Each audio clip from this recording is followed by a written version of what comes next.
Reading Today for Tomorrow Foundation, one of the things we do in working with young people is that we identify them from the scratch, from their adolescent age, from 10 years. If we find young people that have the potentials, that have interest in being part of bodies that will contribute into making impact in their community, why not? We engage them, we train them, we build their capacity and see that together we are changing and building the tomorrow that we need today. So we found one person today just within our close community.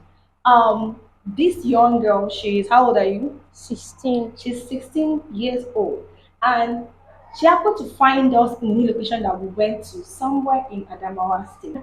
One of the things that caught my attention one day was she walked up to me and said, I have questions on GBV.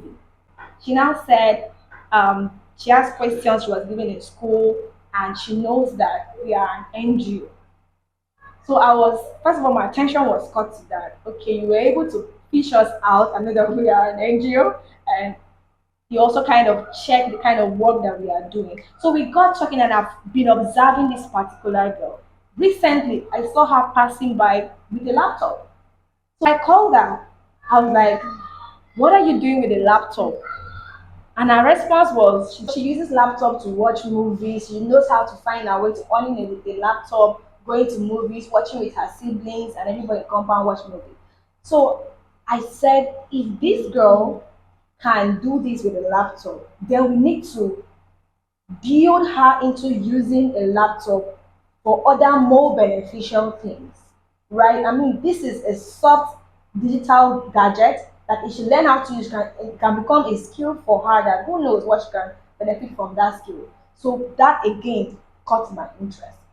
And I started to have a chat with her. And in the chat with this girl, I discovered another level of amazing things that she has done. So mind you, she's a child of what we call Mai Gadi. Her father is a security man, and that is what he does for a living. You can imagine the level of income he has access to. And he has, how many children do your father have? 5. Five children. Are you the firstborn? Yes. And you are how old? 16 years. 16. A security man with 5 kids, and his firstborn is 16 years. But this girl places so much value in education. The school she has access to is a public government free school, and she's trying to make do with what she has. In her short time in school, what class are you again? Just 3. Just three. She has been able to learn how to read and write, and she's very brilliant. Brilliant with plans and things she aspires to become tomorrow, and things she desires to do, despite her situation, despite her background, despite the level of income her family has, right? So that alone was a huge positive feedback for me. And then she now went ahead to show me her book.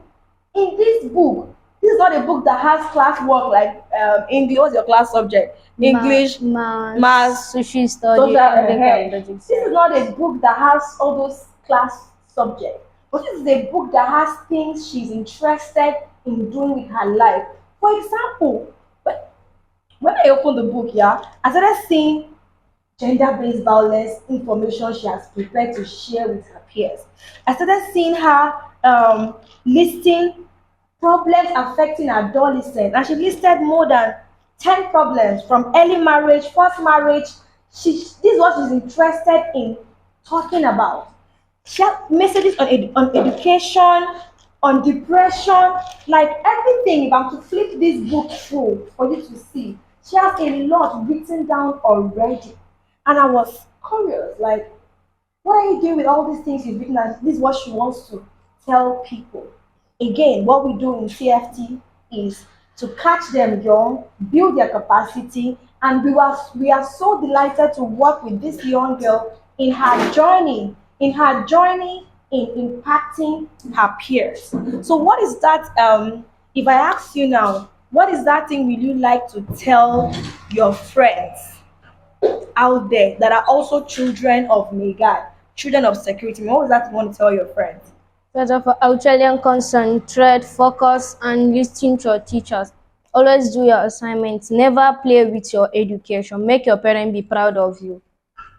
Never play with your education. Make your parents be proud of you. I mean, if you're watching this video out there, what is that thing you want to tell to encourage this girl? I mean, we are here to make sure that we play our part in for her to become that thing she wants to become tomorrow. That's what we do. We build people's today for their tomorrow. And I'll be taking you through the journey of how she's going to do this. I mean, this is what we're going to be mentoring her on. But one assurance I want to give to her is whatever level of education that you want to get to, by God's grace, and by the people out there that will be willing to support you in becoming that dream you will make sure that you go to school to the very end because she places value on education.